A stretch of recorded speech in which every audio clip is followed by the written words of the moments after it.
പ്രിയപ്പെട്ടവരെ, ടൂറിസം കാലത്തെ യാത്ര എന്ന സെക്ഷനുമായി നമ്മൾ കൂടെയുള്ളത് എഴുത്തുകാരനും യാത്രികനും പത്രപ്രവർത്തകനും വിവർത്തകനുമായ നമ്മുടെ പ്രിയപ്പെട്ട വി മുസമ്മർ അഹമ്മദ് എന്ന സാറാണ്. കൂടെ മോഡറേറ്ററായി വി കെ ജോബിഷ്. ഏവർക്കും ഞാൻ സ്വാഗതം ചെയ്യുന്നു.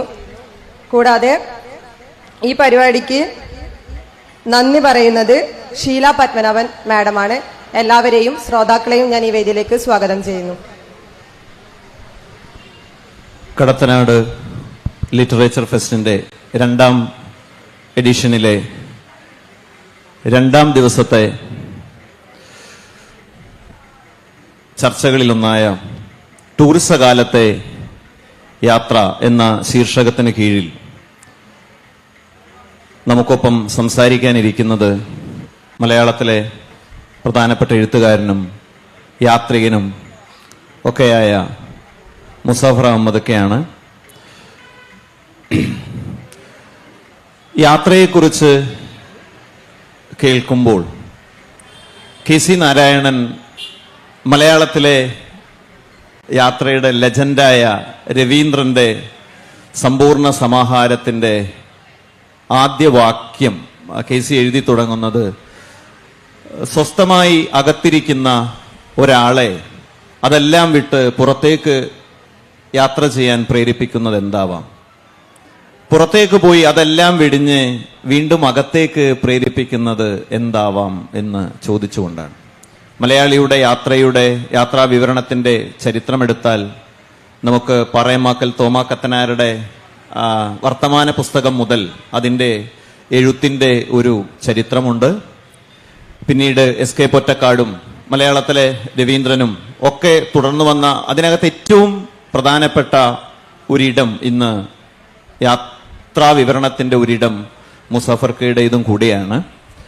പക്ഷെ നമ്മുടെ ഈ ശീർഷകം എഴുത്തിന്റെ ആ വലിയൊരു പാരമ്പര്യമുണ്ട്. അതിനുശേഷം ഒരു ദൃശ്യതയുടെ ഒരു വലിയ ലോകം യാത്രയുടേത് ചാനലുകൾ 90-കൾക്ക് ശേഷം ഉണ്ടായിട്ടുള്ള ആഗോള പരിവർത്തനത്തിൽ അതിൻ്റെ ഒരിടയിൽ നമ്മുടെ പല ചലനങ്ങളിൽ അല്ലെങ്കിൽ മാറ്റങ്ങളിൽ ഒന്ന് നമ്മുടെ യാത്രാ മേഖലയിൽ ഉണ്ടായിട്ടുള്ളതാണ്.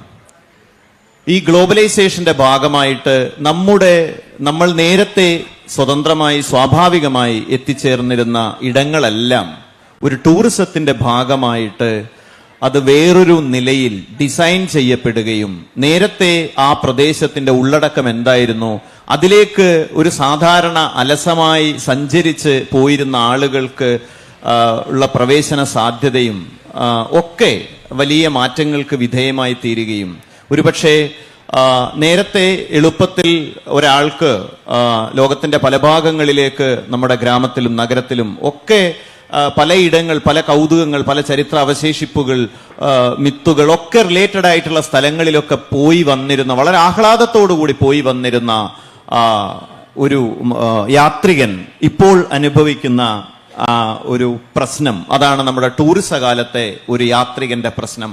ആ ശീർഷകത്തിൽ നിന്നുകൊണ്ട് സംസാരിക്കാൻ വേണ്ടി ദീർഘകാലമായി യാത്ര എഴുതുകയും ലേഖനങ്ങൾ എഴുതുകയും മരുഭൂമിയുടെ ആത്മകഥ പോലെ, മരിച്ചവരുടെ നോട്ട് പുസ്തകം പോലെ ഒക്കെയുള്ള പുസ്തകങ്ങൾ എഴുതിയ മുസഫർ അഹമ്മദ് എന്ന യാത്രികൻ സമീപകാലത്തെ ഈ യാത്രാ മേഖലയിലെ ഈ മാറ്റത്തെ അഭിസംബോധന ചെയ്തുകൊണ്ട് സംസാരിക്കും. അതിനായി അദ്ദേഹത്തെ ക്ഷണിക്കുന്നു.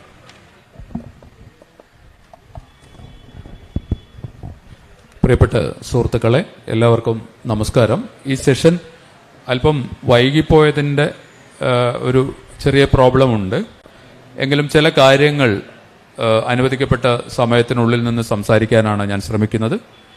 ജോബിഷ് അവതരിപ്പിച്ച കാര്യങ്ങളുടെ ഒരു പശ്ചാത്തലത്തിൽ സംസാരിക്കാൻ ഞാൻ ശ്രമിക്കുകയാണ്. യാത്രകളെ സംബന്ധിക്കുന്ന ഒരു പ്രധാനപ്പെട്ട പ്രശ്നം, യാത്രയെ തന്നെ നമുക്ക് വിനോദ സഞ്ചാരമായി കാണാം. യാത്ര ഒരു സ്വതന്ത്രനായ യാത്രിക എന്ന് പറയുന്ന ഒരു സങ്കല്പമുണ്ട്. അലഞ്ഞ് നടക്കുന്നതിലെ ആനന്ദം എന്ന് പറയുന്ന മറ്റൊരു കാര്യമുണ്ട്. ഇങ്ങനെ യാത്രയെ തന്നെ നമുക്ക് പല തട്ടിലാണ് കാണാൻ കഴിയുക. എല്ലാവരും ഒരേപോലെ അല്ല യാത്ര ചെയ്യുന്നത്.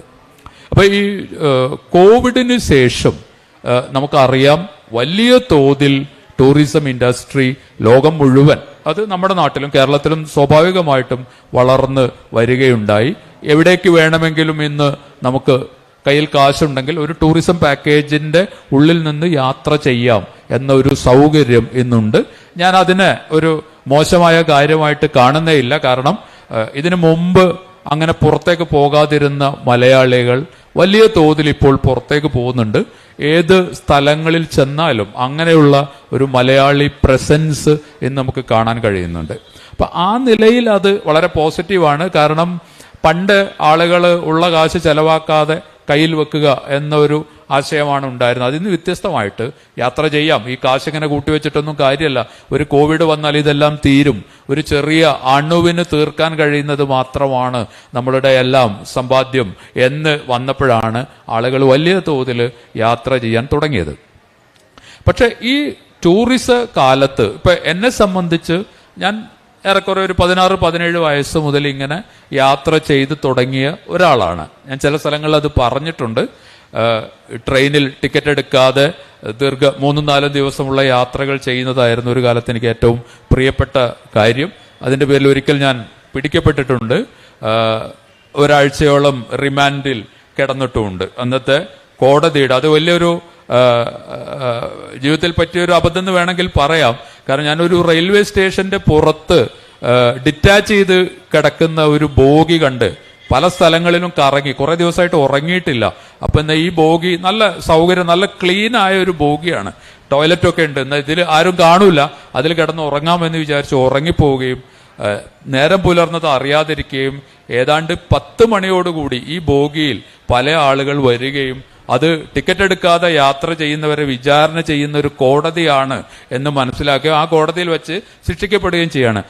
ഇന്ന് അതിനെക്കുറിച്ചൊരു ഗൃഹാതുരത്വത്തോടു കൂടി പറയാം. പക്ഷെ ഇന്ന് അങ്ങനെ ഒരു സ്ഥലത്ത് ഒരു അലഞ്ഞു നടക്കുന്നതിനിടയിൽ എന്നെ പോലെ ഒരാൾക്ക് പോയി കിടക്കാൻ കഴിയുമോ എന്ന് ഞാൻ സംശയിക്കുന്നുണ്ട്. കാരണം ആ വിചാരണ മുറി പോലും ഒരു ടൂറിസ്റ്റ് പ്രോപ്പർട്ടി ആയിരിക്കും. അവിടെ കിടന്ന് നമ്മളെ പോലീസ് പിടിച്ച് ഒരു വിചാരണ നടത്തി നിങ്ങളെ ശിക്ഷിച്ചു എന്ന് പറയുന്നത് പോലും അത് ഒരു ടൂറിസ്റ്റ് പ്ലാനിന്റെ ഭാഗമായി മാറാം. ആ തരത്തിൽ ഒരു സ്വതന്ത്രനായി അലയുന്ന ഏതൊരു മനുഷ്യനെയും കുടുക്കാവുന്ന ഒരു സ്ഥലമായി അല്ലെങ്കിൽ ഒരു രീതി ഇന്ന് ടൂറിസത്തിനകത്ത് വന്നിട്ടുണ്ട്. മറ്റൊന്ന്, ഈ ടൂറിസം പാക്കേജുകൾ, അതായത് വിനോദസഞ്ചാര പാക്കേജുകൾ എന്നാണ് അതിനെ വിളിക്കുന്നത്. അപ്പം ഞാൻ ഇന്ന് ഇങ്ങോട്ട് വടകരയ്ക്ക് വരുമ്പോൾ ഞാൻ വരുന്ന കമ്പാർട്ട്മെന്റിൽ, റെയിൽവേ കമ്പാർട്ട്മെന്റിൽ നാഗാലാൻഡ് ടൂറിസത്തിന്റെ വലിയൊരു പോസ്റ്റർ ഉണ്ട്. ഒരു നാഗാ പുരുഷൻ, ശരീരത്തിൽ ചുട്ടികുത്തിയ ഒരു നാഗാ പുരുഷന്റെ ചിത്രത്തോടു കൂടിയ ഒരു പോസ്റ്ററാണ്. പക്ഷെ ഇവിടെ കേരളത്തിൽ ടൂറിസത്തെക്കുറിച്ച്, ടൂറിസത്തിന്റെ അനന്ത സാധ്യതകളെ കുറിച്ച് പല ചർച്ചകളും നടക്കുന്നുണ്ടെങ്കിലും ഏതെങ്കിലും തെക്കേ ഇന്ത്യയിലേക്ക് പോകുന്ന, കേരളത്തിൽ നിന്ന് തെക്കേ ഇന്ത്യയിലേക്കോ അല്ലെങ്കിൽ നോർത്ത് ഈസ്റ്റിലേക്കോ പോകുന്ന ഏതെങ്കിലും തീവണ്ടികളിൽ ഈ നാഗാ ടൂറിസത്തിന്റെ ഒരു പോസ്റ്റർ ഉള്ളതുപോലെ കേരളത്തിന്റെ പോസ്റ്റർ ഉണ്ടായിരിക്കുമോ എന്ന് നമ്മൾ ആലോചിക്കണം. ഇവിടെയാണ് അടിസ്ഥാനപരമായ ഒരു ചോദ്യം ഉയരുന്നത്. എന്തുകൊണ്ടാണ് കേരള ടൂറിസം എന്ന് വിളിക്കപ്പെടുന്ന ഈ ഇൻഡസ്ട്രി ആ രീതിയിൽ അവതരിപ്പിക്കാത്തത്?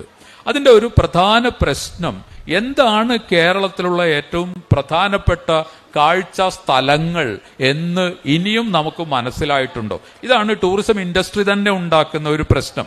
അത് ഈ പറയുന്ന തരത്തിലുള്ള നമ്മുടെ കാലാവസ്ഥയെക്കുറിച്ച്, നമ്മുടെ ടെറൈനെ കുറിച്ച്, നമ്മുടെ ലാൻഡ്സ്കേപ്പുകളെ കുറിച്ചൊക്കെ വളരെ വിശദമായി പറയുമ്പോഴും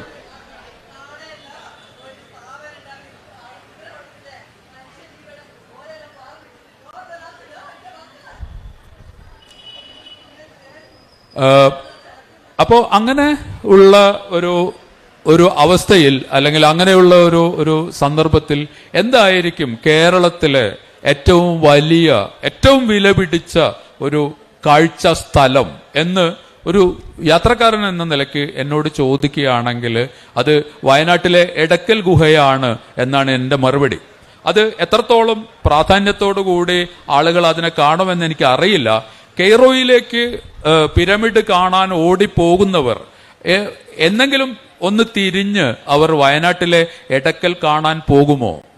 കേരളത്തിലെ മനുഷ്യൻ ഉണ്ടായതിന്റെ തന്നെ, ഏത് കാലം മുതൽ മനുഷ്യനുണ്ടായി, ആ കാലത്ത് മനുഷ്യൻ എങ്ങനെ സ്വയം ആവിഷ്കരിച്ചു, അവരെന്തുകൊണ്ട് ശിലാചിത്രങ്ങൾ വരച്ചു, അവരെന്തുകൊണ്ട് ആ കാലത്തെ ലിപികൾ ആ പാറക്കെട്ടുകളിൽ കൊത്തിവെച്ചു. ഇന്ന് നമ്മൾ ആ സ്ഥലത്ത് പോകുമ്പോൾ അല്ലെങ്കിൽ ആ സ്ഥലത്തെക്കുറിച്ച് അന്വേഷിക്കുമ്പോൾ കേരളത്തിലെ ടൂറിസം ഡിപ്പാർട്ട്മെന്റിന് ഒരു നല്ല ബ്രോഷർ പോലും ആ സ്ഥലത്തെക്കുറിച്ച് നൽകാനില്ല എന്നതാണ് വസ്തുത. അപ്പൊ ടൂറിസത്തിന് തന്നെ, ടൂറിസം ഇൻഡസ്ട്രിയിൽ തന്നെ വലിയ തോതിലുള്ള വിഭാഗീയത നിലനിൽക്കുന്നു എന്നാണ് അർത്ഥം. കുട്ടനാട്ടിലെ ഹൗസ് ബോട്ടുകൾക്ക് കൊടുക്കുന്ന പ്രാധാന്യം നമ്മൾ വയനാട്ടിലെ എടക്കൽ ഗുഹയ്ക്ക് കൊടുക്കുന്നുണ്ടോ? നമ്മളുടെ, എനിക്ക് തോന്നുന്നത് ഒരു കാലത്ത് പാഠപുസ്തകത്തിന്റെ ഒക്കെ ഭാഗമായിട്ടുണ്ടായിരുന്ന ഒരു സ്ഥലമാണ് എടക്കൽ. അങ്ങനെ നമ്മൾ ആ സ്ഥലത്തെ കാണുന്നുണ്ടോ, ആ സ്ഥലത്തെ അവതരിപ്പിക്കുന്നുണ്ടോ? മറ്റൊന്ന്, നമ്മളെ ഇന്ന് നമ്മുടെ കേരളത്തിൽ നടക്കുന്ന പട്ടണം എക്സ്കവേഷനാണ്, മുസിരിസ് പട്ടണം എക്സ്കവേഷനാണ്. ആ എക്സ്കവേഷനെ കുറിച്ച് നമ്മൾ എന്തുമാത്രം ഗൗരവത്തോടെ മനസ്സിലാക്കിയിട്ടുണ്ട്. സഞ്ചാരികൾക്ക് അത്, ഞാൻ അവിടെ 1-2 തവണ പോയപ്പോഴും ആ സ്ഥലങ്ങളൊന്നും എനിക്ക് കാണാൻ പറ്റിയില്ല. പല തടസ്സങ്ങൾ പറഞ്ഞ് എനിക്ക് എന്നെ മടക്കി അയക്കുകയാണ് ഉണ്ടായത്. പക്ഷെ ഇപ്പോൾ വില്യം ഡാർലിംബിൾ എന്ന് പറയുന്ന വളരെ പോപ്പുലറായ ചരിത്രകാരൻ, വില്യം ഡാർലിംബിളിന്റെ ദ ഗോൾഡൻ റോഡ് എന്നോ ഗോൾഡൻ സർക്കിൾ എന്നോ പറയുന്ന പുതിയ പുസ്തകം, ആ പുസ്തകം എഴുതുമ്പോൾ അല്ലെങ്കിൽ ആ പുസ്തകത്തിനകത്ത് അദ്ദേഹം ഏറ്റവും വലിയ ഒരു നന്ദി പറയുന്നത് പട്ടണം എക്സ്കവേഷൻ ഒരു സമയത്ത് നയിച്ച ചെറിയാൻ എന്ന് പറയുന്ന എക്സ്കവേഷന് നേതൃത്വം നൽകിയ ചെറിയാനാണ്. അപ്പം ഈ ചെറിയാന്റെ എക്സ്കവേഷൻ തന്നെ ശരിയല്ല എന്ന് പറഞ്ഞ് ഇവിടുത്തെ MGS ഉൾപ്പെടെയുള്ള വലിയ ചരിത്രകാരന്മാർ രംഗത്ത് വന്നത് കുറച്ച് വർഷങ്ങൾക്ക് മുമ്പ് രംഗത്ത് വന്നു. ഇപ്പോൾ വില്യം ഡാർലിംബിൾ പറയുന്നു, ഈ ചെറിയാന്റെ ഈ എക്സ്കവേഷനും പട്ടണം എന്ന് പറയുന്ന ഈ പ്രദേശത്ത് അദ്ദേഹം കണ്ടെത്തിയ കാര്യങ്ങളും എനിക്ക് മനസ്സിലാക്കാൻ കഴിഞ്ഞില്ലായിരുന്നുവെങ്കിൽ ഇങ്ങനെ ഒരു പുസ്തകം തന്നെ എനിക്ക് എഴുതാൻ കഴിയുമായിരുന്നില്ല. ഏൻഷ്യന്റ് ഇന്ത്യയെക്കുറിച്ച് അന്വേഷിക്കുന്ന ഒരു പുസ്തകമാണ്. ഇവിടെ ഞാനത് ഏതോ ഒരു സ്റ്റാളിൽ വിൽപ്പനയ്ക്ക് വെച്ചത് കണ്ടു. അപ്പം ഇത് തന്നെയാണ് നമ്മളുടെ ടൂറിസം എന്ന് പറയുന്ന ഒരു ഇൻഡസ്ട്രിയുടെ യാത്ര എന്ന് പറയുന്ന മറ്റൊരു ഭാഗത്തിന്റെ അലച്ചിലെന്ന് പൊതുവിൽ സൂഫി യാത്രികരൊക്കെ പറയുന്ന അലച്ചിലിന്റെ ആനന്ദം തേടുക എന്ന് പറയുന്ന ഒരു സംഗതിയുണ്ട്. അപ്പൊ എന്തുകൊണ്ടാണ് കേരളത്തിലെ ഏറ്റവും പ്രധാനപ്പെട്ടത് എന്ന് കരുതേണ്ട ഇത്തരം ചില സ്ഥലങ്ങൾ, ഇത്തരം ചില പ്രദേശങ്ങൾ നമ്മളുടെ ടൂറിസം ഇൻഡസ്ട്രിക്കാരെ ആകർഷിക്കാത്തത്? കാരണം അത് ടൂറിസം ഇൻഡസ്ട്രിക്കാരെ ആകർഷിക്കില്ല. ആ സ്ഥലങ്ങളിൽ വരുന്ന സഞ്ചാരികൾ ഇവരുദ്ദേശിക്കുന്ന തരത്തിൽ പണം ഒഴുക്കാൻ കഴിവുള്ളവരല്ല. അവര് ചരിത്രത്തിന്റെ ചില വഴികൾ അന്വേഷിക്കുന്നവരായിരിക്കാം, മനുഷ്യ സംസ്കാരത്തിന്റെ ചില ഇടവഴികൾ അന്വേഷിച്ച് വരുന്നവരായിരിക്കാം. അങ്ങനെയുള്ള ആളുകളായിരിക്കും ഈ സ്ഥലങ്ങളിൽ വരിക. കേവലമായ കൗതുകത്തിന് വരുന്നവരെ നമുക്ക് എടക്കലിലും ഇത്തരം സ്ഥലങ്ങളിലൊക്കെ കാണാൻ പറ്റും. അപ്പം ഈ ഇൻഡസ്ട്രിയുടെ ഭാഗമായിട്ട് അത് വരില്ല. വയനാട്ടില് ഇന്ത്യയിലെ തന്നെ ഏറ്റവും വലിയ റിസോർട്ടുകൾ വരും. കാരണം വലിയ തോതിൽ ലാൻഡ് ഗ്രാബിംഗ് നടക്കുന്ന, തദ്ദേശീയ ജനതയുടെ ഭൂമി തട്ടിയെടുത്താണ് ലോകത്തെ എല്ലായിടത്തും വൻകിട ടൂറിസ്റ്റ് പദ്ധതികൾ നടപ്പിലാക്കിക്കൊണ്ടിരിക്കുന്നത്. കേരളവും അതിൽ നിന്ന് വ്യത്യസ്തമല്ല. കേരളത്തിലെ പല ടൂറിസ്റ്റ് പദ്ധതികളുടെയും പിറകിൽ പോകുമ്പോൾ ഇൻഡിജിനസ് ആയിട്ടുള്ള തദ്ദേശീയരായ മനുഷ്യർ, ആദിവാസികൾ, ദളിതർ, അങ്ങനെയുള്ള ആളുകളുടെ കയ്യിൽ നിന്ന് ഭൂമി തട്ടിയെടുക്കുന്നതിന്റെ വലിയൊരു ചരിത്രം നമുക്ക് കാണാൻ സാധിക്കും. വയനാട് അതിൻ്റെ ഒരു വലിയ ഉദാഹരണമാണ്. അപ്പൊ അങ്ങനെയുള്ള സ്ഥലങ്ങൾ ഉൾപ്പെടുത്തി അല്ലെങ്കിൽ അത്തരത്തിലുള്ള ലാൻഡ് ഗ്രാബിങ്ങിന്റെ, ഭൂമി തട്ടിയെടുത്ത് ഉണ്ടാക്കുന്ന വലിയ താമസ സ്ഥലങ്ങൾ, ഹോട്ടലുകൾ, റിസോർട്ടുകൾ പോലെയുള്ള ഇൻഡസ്ട്രിക്ക് അകത്ത് നിന്ന് വർക്ക് ചെയ്യുന്ന ഒരു സങ്കല്പമല്ല എടക്കൽ ഗുഹയോ അതല്ലെങ്കിൽ മുസിരിസിൽ പട്ടണം എക്സ്കവേഷനോ. അപ്പൊ ഇതാണ് ടൂറിസത്തിനകത്തുള്ള ഒരു പ്രശ്നം. ഇപ്പം നമ്മളെ നാട്ടിൽ നിന്ന് ധാരാളം ആളുകൾ ലക്ഷദ്വീപിലേക്ക് ഈ ടൂർ പാക്കേജുകളിൽ പോകുന്നുണ്ട്. ഞാനും അങ്ങനെ ഒരു പാക്കേജിൽ ഈ അടുത്ത കാലത്ത് അവിടെ പോവുകയുണ്ടായി. പക്ഷെ അവിടെ നടക്കുന്ന ഏറ്റവും പ്രധാനപ്പെട്ട സംഭവം നമുക്ക് കാണാൻ കഴിയുന്നില്ല. ബംഗാരം എന്ന് പറയുന്ന ഐലൻഡ് പ്രൈവറ്റ് ടൂർ കമ്പനികൾ സ്വന്തമാക്കുന്ന കാഴ്ചയാണ്. അവർക്ക് മാത്രം ഓപ്പറേറ്റ് ചെയ്യാവുന്ന, ബംഗാരം ജനവാസമില്ലാത്ത ഒരു ദ്വീപാണ്. ആ ദ്വീപിൽ അവർക്ക് മാത്രം, അതായത് ആ ടൂർ ഓപ്പറേറ്റേഴ്സിനോ അല്ലെങ്കിൽ അവിടെ വലിയ ടൂറിസ്റ്റ് പ്രോപ്പർട്ടി കൊണ്ടുവരുന്നവർക്ക് മാത്രമോ പ്രവേശനമോ അവർ കൊണ്ടുവരുന്ന ടൂറിസ്റ്റുകൾക്ക് മാത്രം അവിടേക്ക് കടക്കാൻ കഴിയുകയോ ചെയ്യുന്ന തരത്തിൽ ബംഗാരം ദ്വീപ് മാറിക്കൊണ്ടിരിക്കുന്നു. അപ്പൊ ഈ ലാൻഡ് ഗ്രാബിങ്ങിന്റെ ഒരു ഹിസ്റ്ററിയെക്കുറിച്ച്, ഭൂമി തട്ടിയെടുക്കുന്നതിന്റെ ഒരു ഹിസ്റ്ററിയെക്കുറിച്ച് മനസ്സിലാക്കാത്ത സഞ്ചാരികൾക്ക് ആ ടൂറിസം എൻജോയ് ചെയ്യാൻ കഴിയും. പക്ഷെ അത് മനസ്സിലാക്കുന്ന ഒരാള് അതിനെ വളരെ ക്രിട്ടിക്കലായിട്ടാണ് പറയുക. അതോടുകൂടി അയാൾ ഈ ടൂറിസം അധിഷ്ഠിതമായ സഞ്ചാര സാഹിത്യത്തിന് പുറത്തേക്ക് വലിച്ചെറിയപ്പെടുകയും ചെയ്യും. ഇന്ന് കേരളത്തിലെ വലിയ സെലിബ്രിറ്റി സഞ്ചാരികളെല്ലാവരും തന്നെ ഏതെങ്കിലും തരത്തിൽ ഈ പറഞ്ഞ ടൂറിസ്റ്റ് ഓപ്പറേഷന്റെ ഭാഗമായിട്ടാണ് നിൽക്കുന്നത്. അവരാണ് കേരളത്തിൽ അതിജീവിക്കുന്നത്. അവർ കേരളത്തിന് പുറത്ത് പോകുന്നത് കേരളം കൊള്ളില്ലാത്തൊരു സ്ഥലമാണ് എന്ന് പറയാനാണ്. അവരാരും കേരളത്തിലെ എടക്കൽ ഗുഹയെക്കുറിച്ചോ അല്ലെങ്കിൽ പട്ടണത്തിൽ നടക്കുന്ന എക്സ്കവേഷനെ കുറിച്ചോ അത്തരത്തിൽ വളരെ പ്രധാനപ്പെട്ട ഇന്ന് ലോക ചരിത്രത്തിലേക്ക് തന്നെ വാതിൽ തുറക്കുന്ന ചില സ്ഥലങ്ങൾ കേരളത്തിലാണ് ഉള്ളത്. ഡാർലിംബിളിന്റെ പുതിയ പുസ്തകം വായിക്കുമ്പോൾ നമുക്കത് മനസ്സിലാക്കാൻ സാധിക്കും. ഡാർലിംബിളിന്റെ അല്ല, കാരണം നമുക്ക് പഴയ കാലത്ത് ഇപ്പൊ പി കെ ബാലകൃഷ്ണനെ പോലുള്ള ആളുകൾ വലിയ കോൺട്രിബ്യൂഷൻ ഉള്ള ഒരാളാണ്. പക്ഷെ അദ്ദേഹം പട്ടണത്തെക്കുറിച്ചൊക്കെ പറഞ്ഞിട്ടുള്ള കാര്യം, അവിടെ ഒരു തുറമുഖം ഉണ്ടായിരുന്നെങ്കിൽ അവിടെ നിന്ന് ഒരു കപ്പലിന്റെ ആണിയെങ്കിലും കിട്ടേണ്ടേ എന്ന് ബാലകൃഷ്ണൻ അദ്ദേഹത്തിന്റെ വിഖ്യാതമായ ഒരു ലേഖനത്തിൽ എഴുതിയിട്ടുണ്ട്. പക്ഷെ ഇന്ന് അവിടുന്ന് ആണിയല്ല കിട്ടുന്നത്, മറ്റു പല സാധനങ്ങളും കിട്ടുന്നുണ്ട്. അതിനെക്കുറിച്ച് തർക്കങ്ങൾ ഉണ്ടാകാം, ശാസ്ത്രീയമായ അനുമാനങ്ങളെക്കുറിച്ച് വിവാദങ്ങൾ ഉണ്ടാകാം. പക്ഷെ എങ്ങനെയാണ് അങ്ങനെ ഒരു എക്സ്കവേഷൻ അവിടെ നടക്കുന്നത്? അങ്ങനെയാണ് വില്യം ഡാർലിംബിളിനെ പോലെ ഒരു ചരിത്രകാരൻ അവിടെ എത്തുന്നത്. മറ്റാളുകൾക്ക് അവിടെ എത്താൻ കഴിയാത്തത്, എത്തുന്ന ആളുകൾക്ക് അതൊരു പ്രധാനപ്പെട്ട സ്ഥലമായി തോന്നാത്തത്. ഇതാണ് ടൂറിസ കാലത്തെ യാത്രകളെ കുറിച്ച് പറയുമ്പോൾ പ്രധാനമായിട്ടും എനിക്ക് തോന്നുന്ന ഒരു കാര്യം. ഇപ്പൊ കാശ്മീർ യാത്രകൾ എടുക്കുക. കാശ്മീർ യാത്രകളിൽ പാക്കേജ് ടൂറിൽ ടൂറിസം കൊണ്ടുപോകുന്നത് എങ്ങോട്ടാണ്? അത് വളരെ മനോഹരമായ സ്ഥലമാണ്. കാശ്മീർ വളരെ മനോഹരമായ സ്ഥലമാണ്, അതിൽ യാതൊരു തർക്കമില്ല. പക്ഷേ ഓൾഡ് ശ്രീനഗർ എന്ന് പറയുന്ന ഒരു സ്ഥലമുണ്ട്. ഈ ടൂറിസ്റ്റ് പാക്കേജിൽ പോകുന്നവർ പോകാത്ത, അല്ലെങ്കിൽ ടൂറിസം കവറപ്പ് ചെയ്യുന്ന, നിങ്ങളത് കാണേണ്ടതില്ല എന്ന് വെക്കുന്ന, കാരണം അത് നിങ്ങളുടെ വിനോദത്തിന് വിഘ്നം വരുത്തും എന്നതുകൊണ്ട് നിങ്ങൾ അങ്ങോട്ട് പോകേണ്ടതില്ല എന്ന് പറയുന്ന സ്ഥലമാണ് ഓൾഡ് ശ്രീനഗർ. അതായത് ന്യൂ ഡൽഹിയിൽ കാണുന്ന കാഴ്ചകളല്ല നമ്മൾ ഓൾഡ് ഡൽഹിയിൽ കാണുന്നത്. രണ്ട് ലോകമാണ്. രണ്ട് വ്യത്യസ്തമായ, അങ്ങേയറ്റം വിഭിന്നമായ രണ്ട് ലോകങ്ങളാണ് നമ്മൾ കാണുന്നത്. അപ്പൊ അതേപോലെയാണ് ഈ ശ്രീനഗറിലും ഓൾഡ് ശ്രീനഗറിലും നമ്മൾ കാണുന്നത്. ഓൾഡ് ശ്രീനഗറിൽ നമ്മൾ കണ്ടുമുട്ടുന്ന മനുഷ്യർ ഒന്നുകിൽ ഭീകരവാദം, തീവ്രവാദം ഉന്മൂലനം ചെയ്ത അവരുടെ കുടുംബാംഗങ്ങളുടെ കഥകൾ നമ്മളോട് പറയും. അതല്ലെങ്കിൽ സൈനിക നടപടികൾക്കിടയിൽ കൊല്ലപ്പെട്ട മനുഷ്യരുടെ കഥകൾ പറയും. എങ്ങനെയായാലും ചോരയുടെയോ കണ്ണീരിന്റെയോ കഥകളായിരിക്കും അവർക്ക് നമ്മളോട് പങ്കുവെക്കാനുണ്ടാവുക.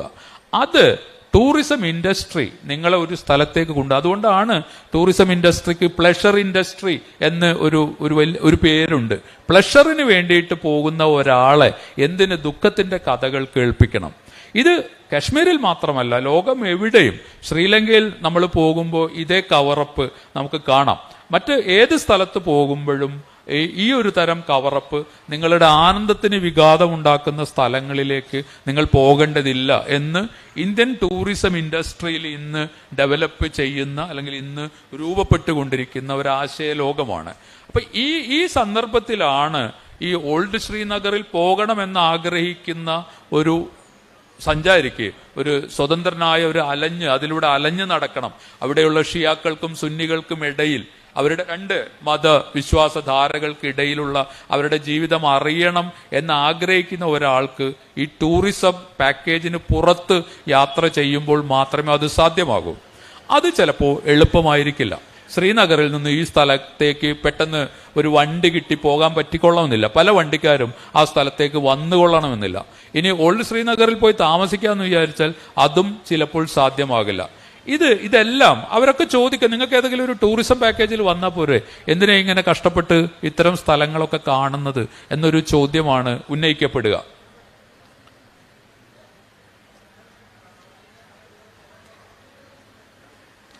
എന്ന് മാത്രമല്ല, നമ്മളുടെ വലിയ തോതിലുള്ള വെള്ളച്ചാട്ടങ്ങൾ, കാടുകൾ, ഇത്തരം സ്ഥലങ്ങളൊക്കെ ഇന്ത്യയിൽ പലയിടത്തും ഇത്തരം സ്ഥലങ്ങളൊക്കെ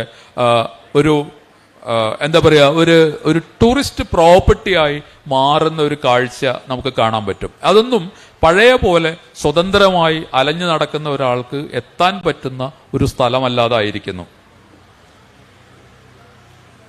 ഇപ്പം ആഫ്രിക്കയിൽ ടൂറിസം പാക്കേജിന്റെ ഭാഗമായി പോയാൽ, എല്ലാ ആഫ്രിക്കൻ രാജ്യങ്ങളിലുമല്ല, ചില ആഫ്രിക്കൻ രാജ്യങ്ങളിൽ നമ്മളൊരു ടൂറിസ്റ്റ് പാക്കേജിന്റെ ഭാഗമായിട്ട് പോവുകയാണെങ്കിൽ അവർ ഓഫർ ചെയ്യുന്ന നമ്മുടെ ഇറ്റിനറിയിൽ അവർ ഓഫർ ചെയ്യുന്ന ഒരു കാര്യം നിങ്ങൾക്ക് കാട്ടിൽ പോയി വേട്ടയാടാം എന്നുള്ളതാണ്. വേട്ട അവിടെ ലീഗലൈസ് ചെയ്തിട്ടുള്ള ടൂറിസ്റ്റുകളെ വേട്ടക്ക് കൊണ്ടുപോവുക, വലിയ കാടുകൾക്കുള്ളിൽ കൊണ്ടുപോയി മാനിനെ പോലെ അങ്ങനെയുള്ള മൃഗങ്ങളെ വെടിവെച്ചിടുകയും അത് കൊണ്ടുവന്ന് പിന്നെ പാചകം ചെയ്യുകയും ആ പാചകത്തിന്റെ റെസിപ്പി വരെ കൊടുക്കുന്ന പാക്കേജുകൾ നമുക്ക് കാണാം. ഇത് നടക്കുന്നത് ഒരു വലിയ തോതിൽ ക്ലൈമാറ്റിക് ചേഞ്ചിന്റെ ഭീഷണി നിലനിൽക്കുമ്പോൾ, പരിസ്ഥിതിയുടെ വലിയ തോതിലുള്ള ഡിവാസ്റ്റേഷൻസ്, നശീകരണം നിലനിൽക്കുന്ന സമയത്ത് ഒക്കെയാണ് ഇത്തരത്തിലുള്ള പാക്കേജ് ഓഫറിംഗ് നടക്കുന്നത്. പതുക്കെ പതുക്കെ ഇത് കേരളത്തിലെ വനങ്ങളിലേക്കോ ഇന്ത്യൻ വനങ്ങളിലേക്കോ ഒരു ടൂറിസം പാക്കേജിന്റെ ഭാഗമായി വരുമ്പോൾ നമ്മൾ ഒരുപക്ഷെ അന്നേരം പലർക്കും അത്ഭുതം തോന്നാമെങ്കിലും ഇന്ന് ലോകത്തുള്ള ടൂറിസം ഇൻഡസ്ട്രിയുടെ പ്ലഷർ ഇൻഡസ്ട്രി പലതരം വേട്ടകൾ പ്രോമിസ് ചെയ്യുന്നുണ്ട്. അതിലൊന്നാണ് മൃഗവേട്ട. അത് ആഫ്രിക്കൻ പാക്കേജുകളിൽ നമുക്ക് ധാരാളമായിട്ട് കാണാൻ സാധിക്കും. അത് വളരെ വിസിബിൾ ആണ്, അവരത് ഒളിപ്പിച്ചു വെക്കുന്നില്ല. കാരണം അവിടുത്തെ ടൂറിസം ഇൻഡസ്ട്രി ഇത്തരത്തിലുള്ള ഒരു ടേക്ക് ഓവർ നടത്തിയിട്ടുണ്ട്. ഇത്തരം കാര്യങ്ങൾ അല്ലെങ്കിൽ ഇത്തരം സ്ഥലങ്ങൾ ഇത്തരം അനുഭവങ്ങളിലേക്ക്, അതായത് വേട്ടയുടെ അനുഭവങ്ങളിലേക്കും ഞങ്ങൾ നിങ്ങളെ കൊണ്ടുപോകും എന്ന ഒരു പ്രോമിസ് അവിടെയുള്ള ഇത്തരത്തിലുള്ള ടൂറിസം കമ്പനികൾ വാഗ്ദാനം ചെയ്യുന്നുണ്ട്. ഇതുപോലെ നമ്മൾ യാത്ര ചെയ്യുമ്പോൾ വളരെ സ്വതന്ത്രനായി അലഞ്ഞു നടക്കുമ്പോൾ നമ്മൾ എന്തെല്ലാം കാണാം.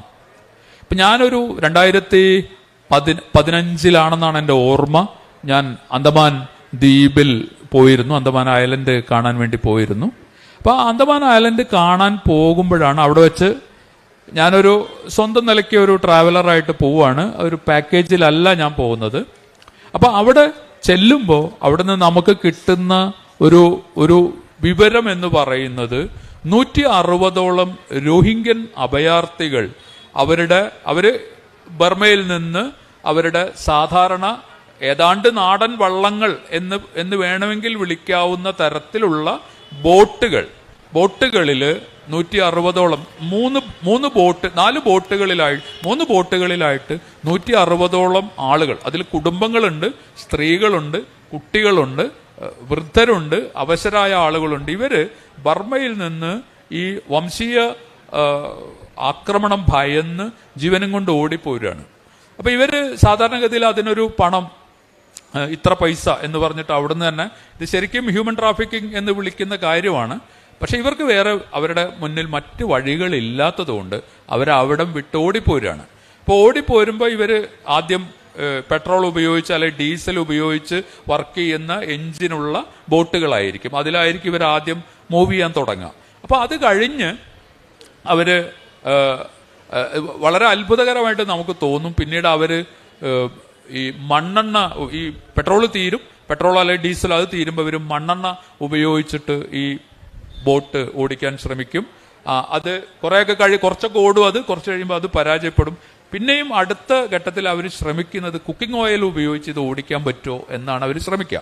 ആ വെളിച്ചെണ്ണ അല്ലെങ്കിൽ പാം ഓയിലൊക്കെ ഈ ബോട്ട് എഞ്ചിനിൽ ഒഴിച്ചിട്ട് ഈ ബോട്ട് ഓടിക്കാൻ ശ്രമിക്കും.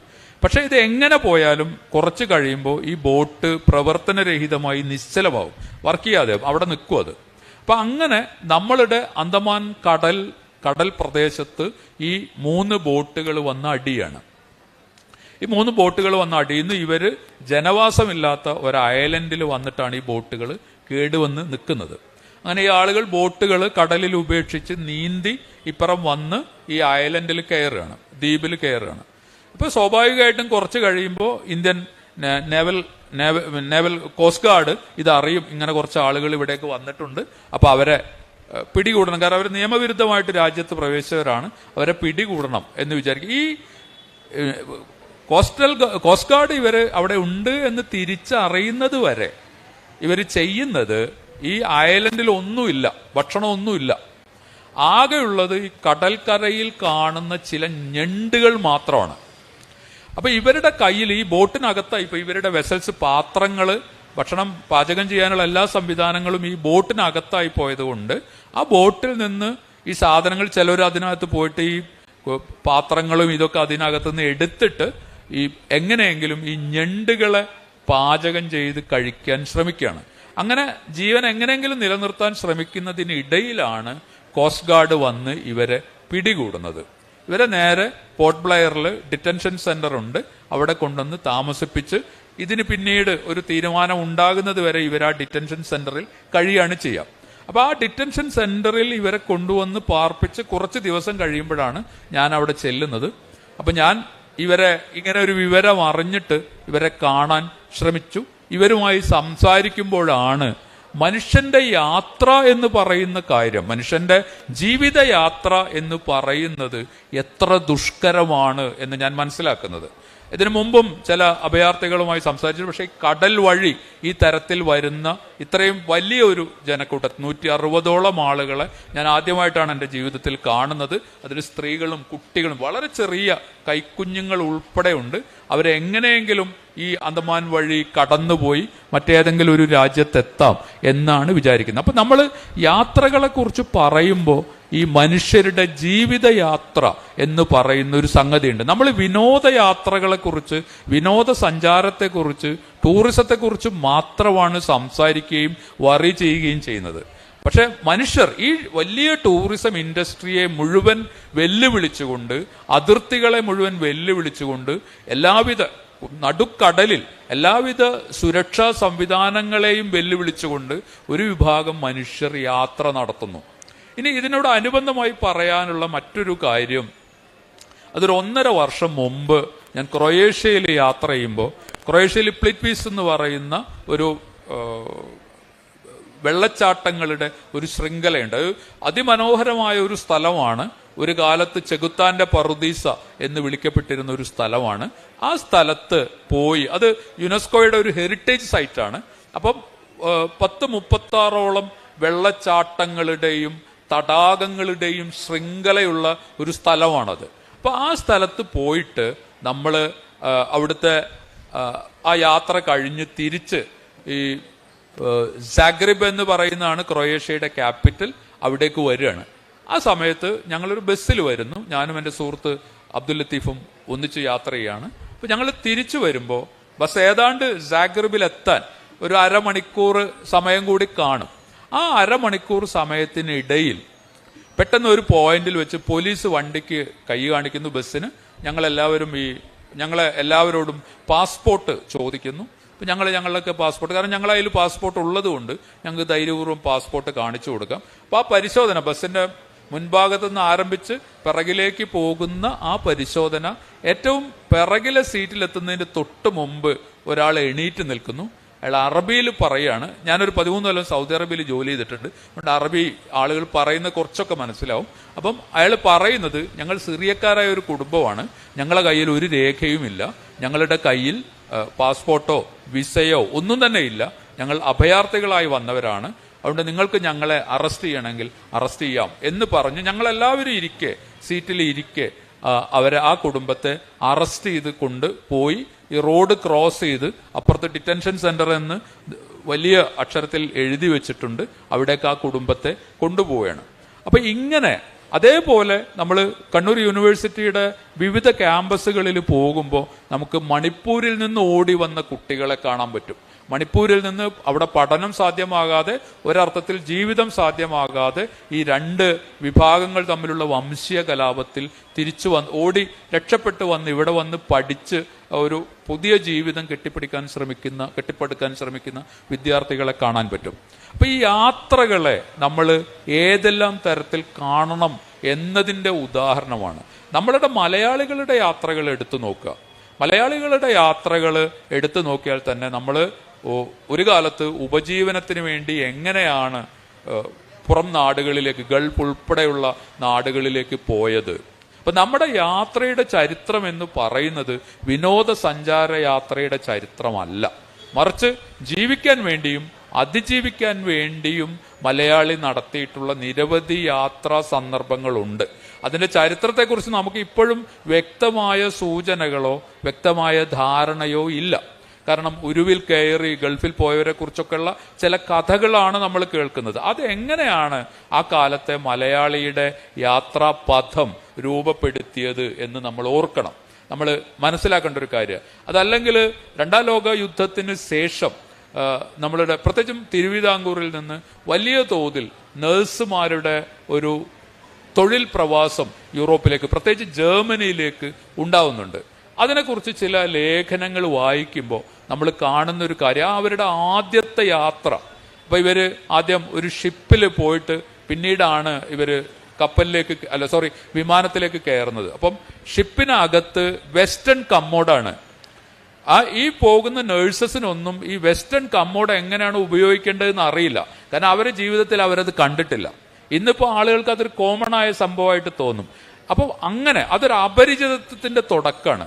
മലയാളിയുടെ ജീവിതയാത്രകളുടെ നമ്മളൊരു അപരിചിതത്വത്തിലാണ് എപ്പോഴും ആരംഭിക്കുന്നത്. അങ്ങനെയാണ് നമ്മൾ ഇന്ന് ആ യാത്രകൾ നമ്മളുടെ പുതിയ തലമുറ അവർ പഠനത്തിനും വിദ്യാഭ്യാസത്തിനുമായി പുറത്തേക്ക് ഈ യാത്രകൾ പോവാണ്. എന്ന് മാത്രമല്ല അതിൽ പലരും ചില അപായങ്ങളിലൊക്കെ കുടുങ്ങുന്നുണ്ട്, അപകടങ്ങളിൽ കുടുങ്ങുന്നുണ്ട്. ഇവിടെ നിന്ന് വലിയ നിലവാരമുള്ള യൂണിവേഴ്സിറ്റി എന്നെല്ലാം പറഞ്ഞ് കൊണ്ടുപോയിട്ട് സാധാരണ ഒട്ടും നിലവാരമില്ലാത്ത യൂണിവേഴ്സിറ്റികളിൽ അവർ ചെന്ന് അടിയുന്നുണ്ട്. അവരിൽ പലർക്കും ജീവിതത്തിൽ അവരൊക്കെ പറുദീസകൾ തേടിപ്പോയി പലപ്പോഴും അത് അത്ര പറുദീസയല്ലാതെ മാറാറുണ്ട്. നമ്മുടെ സമൂഹം ഇപ്പോഴും അതിനെക്കുറിച്ച് അവെയർ അല്ല. അപ്പൊ ഈ യാത്രകളുടെ പല പല പല തട്ടുകൾ, പല പല അടരുകൾ നിലനിൽക്കുന്നുണ്ട്. അപ്പം നമ്മൾ ടൂറിസം എന്ന് പറയുന്നതിനെ മാത്രം യാത്രയായിട്ട് മനസ്സിലാക്കുന്നത്, ടൂറിസം ഇൻഡസ്ട്രി അതാണ് യാത്ര എന്ന് നമ്മളോട് പറഞ്ഞ് അല്ലെങ്കിൽ നമ്മളോട് അങ്ങനെ എസ്റ്റാബ്ലിഷ് ചെയ്യുന്നത് കൊണ്ടാണ്. അപ്പൊ മലയാളി യാത്രകളെ കുറിച്ച് ആലോചിച്ച് തുടങ്ങുമ്പോൾ നമ്മളിപ്പോ ഒരു സ്ഥലം കാണാൻ പോകുന്നത് മാത്രമല്ല, മലയാളി എന്ന് പറയുന്ന ഒരു ജനവിഭാഗം, ഇവിടെ നമ്മൾ പറയുന്ന കേരളവും ഉണ്ടാകുന്നതിന് മുമ്പ്, ഒരുപക്ഷെ ഇന്ന് നാം പറയുന്ന മലയാള ഭാഷയും ഉണ്ടാകുന്നതിന് മുമ്പ് മലയാളി നടത്തിയിട്ടുള്ള യാത്രകളുടെ, പ്രത്യേകിച്ചും കരവിട്ട് കടലിലൂടെ നടത്തിയിട്ടുള്ള യാത്രകളെ കുറിച്ച് നമ്മൾ ആലോചിക്കണം. ഇപ്പൊ ഇന്ദുലേഖയില് മാധവന്റെ യാത്രകളുണ്ട്. മാധവൻ കൽക്കത്തയിലേക്ക് പോകുന്ന യാത്ര, അവിടെ ഒരു സൂവിൽ വെച്ചിട്ട് ഒരു നരി കൂട്ടിന് പുറത്തേക്ക് ചാടുന്നതും ഇയാളെ ഒരു പിസ്റ്റൾ ഉപയോഗിച്ച് ആ നരിയെ വെടിവെച്ച് കൊല്ലുന്നുമുണ്ട്. പക്ഷെ എനിക്കിപ്പം ആ നോവൽ വായിക്കുമ്പോൾ വളരെ ഇൻട്രസ്റ്റിംഗ് ആയിട്ട് തോന്നുന്നത്, ഇദ്ദേഹം കൽക്കത്തയിലേക്ക് മലബാർ വഴി കപ്പലിൽ പോകുന്ന ഒരു രംഗമുണ്ട്. ഈ കപ്പലിൽ പോകുമ്പോൾ മലബാറിൽ എത്തുമ്പോൾ തന്റെ നാടിലൂടെ, മലബാർ അന്ന് തിരുവിതാംകൂറിനൊക്കെ അന്ന് അങ്ങനെ വിളിക്കുന്നത്, അപ്പം ഈ കപ്പലിലുള്ള സൂക്ഷ്മദർശിനി ഉപയോഗിച്ച് ഇയാൾ കരയിലേക്ക് നോക്കുന്ന ഒരു രംഗം ഇന്ദുലേഖയിലുണ്ട്. മാധവൻ കരയിലേക്ക് നോക്കുന്നു. അപ്പൊ അയാൾ അമ്മയെക്കുറിച്ച് ഓർത്ത് കരയുന്നുണ്ട്, അയാൾ അദ്ദേഹത്തിന്റെ കാമുകിയെക്കുറിച്ച് ഓർത്ത്, ഇന്ദുലേഖയെക്കുറിച്ച് ഓർത്ത് തന്നെ കരയുന്നുണ്ട്. തന്റെ നാട് ഇങ്ങനെ ഇത്ര അകലെ നിന്ന് എനിക്ക് എന്റെ നാട് കാണാൻ വയ്യ എന്ന് പറഞ്ഞ് ഈ സൂക്ഷ്മദർശിനി താഴെ വെച്ച് കമഴ്ന്ന് കിടന്ന് ഇയാൾ കപ്പലിന്റെ ഡെക്കിൽ കരയുന്ന ഒരു രംഗം ഇന്ദുലേഖയിലുണ്ട്. അപ്പൊ ഇങ്ങനെ നമ്മൾ ഇന്ന് യാത്ര എന്ന് പറയുന്നത് വളരെ ഒരു സാധാരണ മട്ടിലുള്ള ഒന്നല്ലെന്നും, മലയാളിയെ സംബന്ധിച്ച് വളരെ സങ്കീർണമായ പല പാളികളും തലങ്ങളും കൂടി ചേർന്നതാണ് എന്ന് ഈ ടൂറിസ്റ്റ് യാത്രാ പെരുപ്പത്തിന്റെ കാലത്തും നമ്മൾ മനസ്സിലാക്കേണ്ടതുണ്ട്, ചരിത്രം മനസ്സിലാക്കാൻ വേണ്ടി. ഇനി മറ്റൊന്ന്, ഈ സഞ്ചാര സാഹിത്യം എന്ന് പറയുന്നത് ഇന്ന് ഇപ്പൊ എന്റെയൊക്കെ പോലെ എഴുതി പുസ്തക രൂപത്തിലോ ലേഖന രൂപത്തിലോ അതിന്റെ കൂടെ കുറച്ച് ചിത്രങ്ങളൊക്കെ വെച്ചിട്ട് പ്രസിദ്ധീകരിക്കുന്ന രീതിക്ക് തീരെ ആക്സെപ്റ്റൻസ് ഇല്ലാത്ത ഒരു കാലത്തിലേക്ക് നമ്മൾ പോവാണ്. എല്ലാവരും പറയുന്നത് വിഷ്വൽ വേണം, ദൃശ്യം വേണം. നിങ്ങൾ ഈ എഴുതുന്ന സംഗതി കൊണ്ട് ഞങ്ങളത് വായിക്കാൻ പോകുന്നില്ല, ഞങ്ങൾക്ക് നിങ്ങൾ ഈ എഴുതിയിട്ടുള്ള ലേഖനം, സഞ്ചാര സാഹിത്യ ലേഖനം ആവശ്യമില്ല, ഞങ്ങളത് ദൃശ്യത്തിൽ കണ്ടോളാം, യൂട്യൂബിലുണ്ടെങ്കിൽ കാണാം, യൂട്യൂബിന്റെ ലിങ്ക് ഉണ്ടോ, ലേഖനത്തിന്റെ ലിങ്ക് ഉണ്ടോ എന്ന് ആരും ചോദിക്കുന്നില്ല, യൂട്യൂബിന്റെ ലിങ്ക് ഉണ്ടോ എന്ന് ചോദിക്കുകയാണ്. അപ്പൊ അങ്ങനെ സഞ്ചാര സാഹിത്യം എന്ന് പറയുന്ന ഒരു സംഭവം തന്നെ വലിയ തോതിൽ മാറ്റങ്ങൾക്ക് വിധേയമായിക്കൊണ്ടിരിക്കുന്നു. എന്നെ പോലെ അല്പം പഴഞ്ചനായ ഒരാൾക്ക് ഒരുപക്ഷെ ആ ഒരു പുതിയ ദൃശ്യത്തിൽ ഇത് എഴുതാനോ ദൃശ്യത്തിൽ ഇത് അവതരിപ്പിക്കാനോ കഴിഞ്ഞുകൊള്ളണം എന്നില്ല. അപ്പം എസ് കെ പൊറ്റക്കാട് ജോബിഷ് ഇവിടെ സംസാരം തുടങ്ങുമ്പോൾ പറഞ്ഞു, എസ് കെ പൊറ്റക്കാട് ഈ സഞ്ചാര സാഹിത്യകാരന്മാരെ കുറിച്ച് വളരെ രസകരമായ ഒരു കാര്യം പറഞ്ഞിട്ടുണ്ട്. സഞ്ചാര സാഹിത്യം എഴുതി നിങ്ങൾക്ക് ജീവിക്കാനാകുമോ എന്ന ചോദ്യത്തിന് എസ് കെ പൊറ്റക്കാടിന്റെ വളരെ വിസ്തൃതമായ വിഖ്യാതമായ ഒരു മറുപടിയുണ്ട്. അതെന്താന്ന് വെച്ചാൽ അദ്ദേഹത്തിന്റെ ഡയറീസ് പബ്ലിഷ് ചെയ്തിട്ടുണ്ട്, അതിൽ കാണാം. അതിൽ അദ്ദേഹം എഴുതുന്നത് അദ്ദേഹത്തിന്റെ ആഫ്രിക്കൻ യാത്ര 13 മാസമാണ്, 1 വർഷവും 1 മാസവുമാണ് എസ് കെ പൊറ്റക്കാട് ഈ ആഫ്രിക്കൻ യാത്ര. അതാണ് നമ്മളുടെ മലയാള സാഹിത്യത്തിൽ അങ്ങേയറ്റം വിസ്ഫോടനാത്മകമായി വന്നിട്ടുള്ള സഞ്ചാര സാഹിത്യകൃതി. അത് വന്ന കാലത്ത് ആളുകൾ അതിനുവേണ്ടി കാത്തിരിക്കുകയായിരുന്നു. കാരണം അന്ന് ഇത്രയൊന്നും യാത്ര ചെയ്യാൻ ആർക്കും സാധിക്കാത്ത ആ തലമുറയിലുള്ള പലരും പറയുന്നത് ഞാൻ കേട്ടിട്ടുണ്ട്, ദരിദ്രരായ ഞങ്ങൾക്ക് വേണ്ടി അന്ന് സമ്പന്നനായ എസ് കെ പൊറ്റക്കാട് യാത്ര ചെയ്യായിരുന്നു എന്ന് പറയാറുണ്ട്. കാരണം ആർക്കും യാത്ര ചെയ്യാൻ കഴിയില്ല. എസ് കെ എവിടുന്നൊക്കെ കടവും കള്ളിയൊക്കെ വെച്ച് ഈ യാത്രകൾ നടത്തിക്കൊണ്ടേയിരിക്കുകയാണ് പുള്ളി. അപ്പോ ഈ 13 മാസം അന്ന് എസ് കെ പൊറ്റക്കാട് ആഫ്രിക്കയിലൊക്കെ യാത്ര ചെയ്യുമ്പോൾ എസ് കെ നല്ല പുകവലിക്കാരനാണ്. മാത്രമല്ല പിന്നീട് പതുക്കെ അദ്ദേഹം ഡയബറ്റിക് ആകുന്നുണ്ട്. ആ പ്രമേഹ രോഗമൊക്കെയാണ് അദ്ദേഹത്തിന്റെ പിന്നീട് രോഗാവസ്ഥ ഉണ്ടാക്കുന്നത്. അപ്പൊ എസ് കെ അതിനെക്കുറിച്ച് എഴുതിയിട്ടുള്ളത്, ആ 13 മാസം ഞാൻ വലിച്ച സിഗരറ്റിന്റെ പണം പോലും ഞാൻ എഴുതിയ യാത്രാ വിവരണത്തിൽ നിന്ന് എനിക്ക് തിരിച്ചു കിട്ടിയില്ല എന്നാണ്. സിഗരറ്റുകാരനാണ് കൂടുതൽ കാശ് കിട്ടിയത്, യാത്ര ചെയ്ത ആൾക്കോ യാത്ര എഴുതിയ ആൾക്കോ അല്ല. അപ്പൊ സഞ്ചാര സാഹിത്യം എന്ന് പറയുന്നത് അതൊരു എപ്പോഴും ഒരു നഷ്ടക്കച്ചവടത്തിന്റെ കഥ കൂടിയാണ്. എസ് കെ പോലെ ഒരാളത് പറഞ്ഞു. എസ് കെക്ക് പിൽക്കാലത്ത് പോലും ആ സിഗരറ്റിന്റെ പൈസ തിരിച്ചു കിട്ടി കാണുമോ എന്ന് എനിക്ക് അറിഞ്ഞുകൂടാ. അപ്പൊ അങ്ങനെയുള്ള ഒരു അന്തരീക്ഷത്തിൽ നിന്ന്, അല്ലെങ്കിൽ അങ്ങനെയുള്ള ഒരു കാലാവസ്ഥയിൽ നിന്ന് ആണ് നമ്മുടെ സഞ്ചാര സാഹിത്യത്തിലെ ഒരു പ്രധാന മൈൽ സ്റ്റോൺ എന്ന് പറയുന്ന ഇപ്പൊ തൊമക്കത്തനാരുടെ യാത്ര വർത്തമാന പുസ്തകത്തെ കുറിച്ച് പറയുമ്പോൾ തൊമക്കത്തനാർ ചർച്ചിന്റെ ഒരു മിഷനുമായിട്ടാണ് പോകുന്നത്. ആ മിഷൻ കഴിഞ്ഞ് അദ്ദേഹം തിരിച്ചു വരുന്നു. എനിക്ക് തോന്നുന്നു യാത്ര കഴിഞ്ഞ് തിരിച്ചെത്താൻ കഴിയുന്നില്ല, ഗോവയിൽ വെച്ച് കൊല്ലപ്പെടുകയോ മറ്റോ ആണെന്നാണ് എൻ്റെ ഓർമ്മ. ഞാൻ ഓർമ്മയെന്ന് പറയുന്നതാണ്. അപ്പം തൊമക്കത്തനാരെ പോലെ ഒരാളുടെ യാത്രാ പുസ്തകം, അല്ലെങ്കിൽ എസ് കെ പൊറ്റക്കാട് പറഞ്ഞ തന്റെ സിഗരറ്റിന്റെ കാശ് പോലും എനിക്ക് കിട്ടിയില്ല എന്ന് പറയുന്ന ഒരു തരം ലോകത്താണ് ഇന്ന് ഈ യാത്രകൾ നടക്കുന്നത്. ഒരൊറ്റ കാര്യം കൂടി പറഞ്ഞുകൊണ്ട് ഞാൻ അവസാനിപ്പിക്കാം. വിനിൽ പോൾ കേരളത്തിലെ അടിമകളെ കുറിച്ച്, നമ്മളുടെ നാട്ടിലുണ്ടായിരുന്ന ഇവിടെ നിന്ന് അടിമകളായി പിടിച്ചു കൊണ്ടുപോയി വിറ്റ ആളുകളെ കുറിച്ച് ഒരു ലേഖനം മാതൃഭൂമി ആഴ്ച പതിപ്പിൽ എഴുതിയപ്പോൾ, അതായത് നമ്മുടെ നാട്ടിൽ നിന്ന് ആളുകളെ അടിമകളാക്കി പിടിച്ച് കൊണ്ടുപോകുന്ന കോളനി കാലത്തെ ഒരു ചരിത്രമാണ്. കോളനി കാലത്തെ യാത്രകൾ എന്ന് പറയുന്നതും അന്നത്തെ യാത്രാ സാഹിത്യമൊക്കെ വളരെ ക്രിട്ടിക്കലായിട്ട് ഇന്ന് ചർച്ച ചെയ്യേണ്ട വിഷയമാണ്. അതിലേക്ക് വരാനുള്ള സമയമില്ല. ഞാൻ പറഞ്ഞപ്പം വിനിൽ പോൾ ഈ ലേഖനം എഴുതിയപ്പോൾ കാടും കടലും കടന്ന് മലയാളി അടിമകൾ എന്നോ മറ്റായിരുന്നു അതിന്റെ ശീർഷകം. അപ്പൊ അന്ന് നമ്മളുടെ ഏറ്റവും വലിയ സാഹിത്യകാരന്മാരിൽ ഒരാളായ സക്കറിയ, അദ്ദേഹം പിന്നെ യാത്രാ വിവരണവും എഴുതുന്ന ആളാണ് എന്ന് നിങ്ങൾക്കറിയാം. സക്കറിയ അന്ന് മാതൃഭൂമി ആഴ്ചപ്പതിപ്പിൽ ഒരു കത്ത് എഴുതുകയുണ്ടായി. അതിന്റെ ഫോണൊന്നും എടുക്കണേ, ഫോൺ. അപ്പം ആ ഒരു കത്തിലെ ഒരു വരി കൂടി വായിച്ച് സഞ്ചാര സാഹിത്യം എങ്ങനെ മാറണമെന്ന് സക്കറിയെ പോലെ ഒരാൾ എങ്ങനെയാണ്, അതായത് ഒരു ചരിത്രകാരൻ യാത്ര ചെയ്യുന്നത് പോലെ സഞ്ചാരി യാത്ര ചെയ്യേണ്ടതുണ്ടോ എന്ന വലിയൊരു ക്വസ്റ്റ്യനാണ് സക്കറിയ അന്ന് ആ കത്തിൽ ഉന്നയിക്കുന്നത്. കാരണം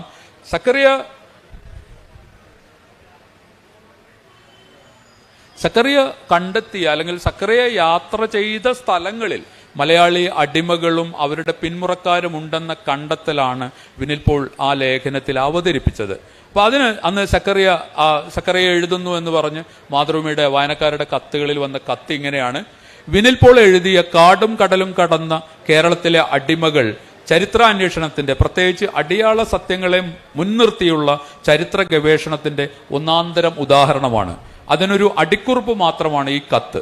2000 ഞാൻ ആഫ്രിക്കയിലൂടെ യാത്ര ചെയ്തപ്പോൾ ഈ വിഷയവുമായി ബന്ധപ്പെട്ട ചില വസ്തുതകൾ കേപ്പ് ടൗണിലെ സഞ്ചാരങ്ങളിൽ എന്നെ വളരെയധികം സഹായിച്ച കുറ്റ്യാടിക്കാരനായ യുവ പുരോഹിതൻ ഫാദർ ഷിനോയ് തോമസ് ചൂണ്ടിക്കാണിച്ചിരുന്നു. അന്ന് അദ്ദേഹം കേപ്പ് ടൗണിലെ കുറ്റകൃത്യങ്ങൾക്ക് കുപ്രസിദ്ധമായ കേപ്പ് ഫ്ലാറ്റ്സിലെ ഇടവക വികാരിയായിരുന്നു. അദ്ദേഹത്തിന് മുൻപ് അവിടെ ഇരുന്ന വെള്ളക്കാരനായ വികാരിയെ കഴുത്തു മുറിച്ച് കൊന്നാണ് പള്ളിയിൽ മോഷണം നടത്തിയത്. ഒരു ആഫ്രിക്കൻ യാത്ര എന്ന എന്റെ പുസ്തകത്തിൽ ഞാൻ എഴുതിയത് ഇതാണ്. കേരളത്തിൽ നിന്നും കരാർ ജോലിക്കാർ ദക്ഷിണാഫ്രിക്കയിൽ എത്തിയിട്ടുണ്ട്. ദർബനിലെ ഒരു പള്ളിയിലെ 1860കളിലെയും 70കളിലെയും ഇടവക രജിസ്റ്ററിൽ ത്രേസ്യ, വർക്കി തുടങ്ങിയ കേരള ക്രൈസ്തവ നാമങ്ങൾ കണ്ടതായി ഷിനോയ് അച്ഛൻ എന്നോട് പറഞ്ഞിരുന്നു. യാത്രയുടെ കുരുക്കുകൾക്കിടയിൽ ദർബനിൽ ഈ ചരിത്രരേഖകൾ പരിശോധിക്കാൻ എനിക്ക് കഴിഞ്ഞില്ല. മലയാളികൾ ജോലി തേടി കടൽ കടക്കാൻ തുടങ്ങിയതിന്റെ ചരിത്രം ഇനിയും പഠിക്കാൻ കിടക്കുന്നതേയുള്ളൂ എന്ന് വ്യക്തം. ലേഖനത്തിൽ പരാമർശിക്കുന്ന മലയാളി അടിമ അവസാനം കുടുംബസമേതം ജീവിച്ച ജോർജിലും ഞാൻ പോയിരുന്നു. ബ്രിട്ടീഷുകാർ ഇന്ത്യയിൽ നിന്ന് ഏതാണ്ട് ലോകവ്യാപകമായെന്ന പോലെ കൊണ്ടുപോയ കരാർ തൊഴിലാളികളെ ആയിരുന്നിരിക്കാം ഷിനോയ് അച്ഛൻ സൂചിപ്പിച്ചവർ എന്നാണ് ഞാൻ കരുതിയത്. അവർ ഒരു പക്ഷേ അടിമത്തൊഴിലാളികളായിരിക്കാം എന്ന സാധ്യത വിനിൽ പോൾ കാണിച്ചു തരുന്നു. കരാർ തൊഴിലാളികൾ, ബോണ്ടഡ് ലേബർ, അടിമകളുടെ കൃത്യവിവരണത്തിൽ ഉൾപ്പെടുന്നവരായിരുന്നില്ല എന്ന് തോന്നുന്നു. ഒരുപക്ഷെ ആ തോന്നൽ ഉണ്ടാക്കാനായിരിക്കാം അവരെ പേര് മാറ്റി വിളിച്ചത്. ഗാന്ധിയുടെ ജീവിതവുമായി ഇന്ത്യൻ കരാർ തൊഴിലാളികൾക്ക് ഒരു അഭേദ്യ ബന്ധമുണ്ട്. ദക്ഷിണാഫ്രിക്കയിലെ ഇന്ത്യൻ കരാർ തൊഴിലാളികളുടെ പ്രശ്നങ്ങൾക്ക് പരിഹാരമുണ്ടാക്കാൻ വേണ്ടിയായിരുന്നു ഗാന്ധിജി ഒരു പൊതുപ്രവർത്തകനായി മാറിയത്. സത്യഗ്രഹം കണ്ടുപിടിച്ചതും ഗാന്ധിജി ദക്ഷിണാഫ്രിക്കയിലെ സത്യഗ്രഹം എന്ന പുസ്തകത്തിൽ ഇങ്ങനെ എഴുതുന്നു. 1860 നവംബർ 16 ഇന്ത്യയിൽ നിന്നുള്ള ആദ്യത്തെ സംഘം കരാർ തൊഴിലാളികൾ നറ്റാലിൽ കപ്പലിൽ ഇറങ്ങി. ഈ പുസ്തകത്തിൽ വിവരിക്കുന്ന ചരിത്രത്തെ സംബന്ധിച്ചിടത്തോളം വിധി നിർണായകമായ ഒരു ദിവസമായിരുന്നു അത്. കാരണം ആ സംഭവം ഇല്ലായിരുന്നെങ്കിൽ ദക്ഷിണാഫ്രിക്കയിൽ ഇന്ത്യക്കാരുണ്ടാവില്ലായിരുന്നു, സത്യാഗ്രഹവും ഉണ്ടാവില്ലായിരുന്നു, ഈ പുസ്തകം എഴുതപ്പെടുകയുമില്ലായിരുന്നു. കരാർ തൊഴിലാളികൾക്കും ഏറ്റവും കുറഞ്ഞത് 6 ദശകങ്ങൾക്ക് മുൻപേ ഡയമനെ പോലെയുള്ള ഇന്ത്യൻ അടിമകൾ ദക്ഷിണാഫ്രിക്കയിൽ ഉണ്ടായിരുന്നു എന്ന് ഗാന്ധിജിക്ക് അറിഞ്ഞുകൂടായിരുന്നു എന്ന് വ്യക്തം. അപ്പൊ വിനിൽ പോള് ഡാമിയൻ എന്ന് പറയുന്ന അടിമ എങ്ങനെയാണ് കൊച്ചിയിൽ നിന്ന് കപ്പലിൽ കയറ്റി അയാൾ ആഫ്രിക്കയിലേക്ക് കൊണ്ടുപോയി അടിമയായി ജീവിച്ച്, ഡാമിയന്റെ ആ ചരിത്രമാണ് വിനിൽ പോളിന്റെ ആ ലേഖനത്തിൽ ഏറ്റവും കൂടുതൽ പറയുന്നത്. അപ്പൊ ഇന്ന് ഒരു സഞ്ചാരി, സ്വതന്ത്രനായ ഒരു സഞ്ചാരി, നമ്മൾ ഇബ്നു ബത്തൂത്തയെ പോലുള്ള ആളുകൾ അല്ലെങ്കിൽ പല ചൈനീസ് സഞ്ചാരികളൊക്കെ ഇന്ത്യയിലും കേരളത്തിലും വന്നതിനെ കുറിച്ച് പറയാറുണ്ട്. അവരുടെ കോൺട്രിബ്യൂഷൻ, അവരെഴുതിയിട്ടുള്ളത് ചരിത്രം തന്നെയായിട്ടാണ് നമ്മൾ വായിക്കുന്നതും പഠിക്കുന്നതും മനസ്സിലാക്കുന്നതും. ഇന്നത്തെ ഒരു സഞ്ചാരിക്ക് അങ്ങനെ ചരിത്രത്തിന്റെ, പ്രത്യേകിച്ചും കേരളത്തിന്റെ ഒളിഞ്ഞുകിടക്കുന്ന ഇത്തരം സഞ്ചാരപഥങ്ങളിൽ, മലയാളിയുടെ തന്നെ സഞ്ചാരപഥങ്ങളെ കണ്ടെത്താനുള്ള രേഖകളിലേക്ക് ഈ സഞ്ചാരികൾക്ക്, ചരിത്രകാരന്മാർക്ക് മാത്രമല്ല, ഇപ്പൊ സക്കറിയ പറയുന്ന അതാണ്. സക്കറിയ ദർബനിൽ തന്റെ യാത്രകൾക്കിടയിലുള്ള തിരക്കുകൾ മൂലം എനിക്ക് ആ രേഖകൾ നോക്കാൻ പറ്റിയില്ല എന്ന് അദ്ദേഹം പറയുന്നുണ്ട്. ആ പറച്ചിലിൽ ഇനി മുതൽ സഞ്ചാര സാഹിത്യം എന്ന് വിളിക്കുന്ന സാഹിത്യ മേഖല എങ്ങനെ മാറണം എന്നതിന്റെ സൂചന കൂടിയുണ്ട്. ഇത്രയും കാര്യങ്ങൾ വളരെ ധൃതിയിൽ പറഞ്ഞ് നിങ്ങളുടെ മുമ്പിൽ അവതരിപ്പിക്കേണ്ടി വരികയാണ്. ഞാൻ എൻ്റെ വാക്കുകൾ അവസാനിപ്പിക്കുന്നു. ഈ സെഷന് വന്ന നിങ്ങൾക്ക് എല്ലാവർക്കും നന്ദി. Thank you for coming and thank you for your time. Thank you. Tourist കാലത്തെ യാത്രകൾ എന്ന ശീർഷകത്തെ മുൻനിർത്തി മുസഫർക്ക നടത്തിയ അതിഗംഭീര പ്രഭാഷണമാണ്. ഒരു യാത്രികൻ എങ്ങനെയാണ് ഒരു വടകര റെയിൽവേ സ്റ്റേഷനിൽ ഇറങ്ങുമ്പോൾ നാം കാണാത്ത ഒരു കാഴ്ചയിൽ, ഒരു നാഗാ ചിത്രത്തിന്റെ കാഴ്ചയിൽ തുടങ്ങി അതിന്റെ നമ്മുടെ ആഘോഷിച്ചുകൊണ്ടിരിക്കുന്ന ഒരു പ്ലഷർ ഇൻഡസ്ട്രിയായി ആഘോഷിച്ചുകൊണ്ടിരിക്കുന്ന ടൂറിസത്തിന്റെ പ്രാദേശിക ഇൻഡസ്ട്രിയും ഒരു ഗ്ലോബൽ പൊളിറ്റിക്സും ഹിംസാത്മകമായി വളർന്നു വരുന്ന ഒരു മൂലധന യുക്തിയും ഒക്കെ എങ്ങനെയാണ് പ്രവർത്തിക്കുന്നത് എന്ന് അതിൻ്റെയൊക്കെ ഉള്ളടരുകളിലൂടെ വളരെ സൂക്ഷ്മമായി നമ്മളോട് ഇത്രയും നേരം സംവദിച്ച ഈ നിമിഷങ്ങൾ വളരെ പ്രധാനപ്പെട്ടതാണ് എന്ന് കരുതുന്നു. ഇത്രയും നേരം ഞങ്ങളുടെ സാന്നിധ്യമായി ഇവിടെ ഉണ്ടായിരുന്ന എല്ലാവർക്കും നന്ദി പറഞ്ഞുകൊണ്ട് ഈ സെഷൻ അവസാനിച്ചതായി അറിയിക്കുന്നു. ഈ സെഷന് നന്ദി രേഖപ്പെടുത്താൻ വേണ്ടി ശ്രീമതി ഷീല പത്മനാഭനെ ക്ഷണിക്കുന്നു. സർഗാത്മകതയുടെ നിറഭേദങ്ങൾ വടകരയിൽ ഈ മുറ്റത്ത് ചാലിച്ചുകൊണ്ട് 3 ദിവസം, 3ാമത്തെ ദിവസമായി ഇന്ന് നമ്മോട് ടൂറിസക്കാലത്തെ യാത്ര എന്ന വിഷയത്തെ അധിഷ്ഠിതമാക്കി മലയാളിയുടെ ആദ്യ യാത്രയെയും യാത്രകൾ ഇഷ്ടപ്പെടുന്ന നമ്മോട് യാത്രകളെപ്പറ്റി ഏറെ വിശദമായി സംസാരിച്ച പ്രിയ മുസഫർ അഹമ്മദ് സാറിന് നന്ദി അറിയിക്കുന്നു. ഒപ്പം മോഡറേറ്ററായി നമ്മോടൊപ്പം നിന്ന ജോണി സാറിനും നന്ദി അറിയിക്കുന്നു. കൂടാതെ എല്ലാ ശ്രോതാക്കൾക്കും പിന്നിൽ പ്രവർത്തിച്ച മുഴുവൻ ഭാരവാഹികൾക്കും നന്ദി അറിയിക്കുന്നു. നന്ദി, നമസ്കാരം.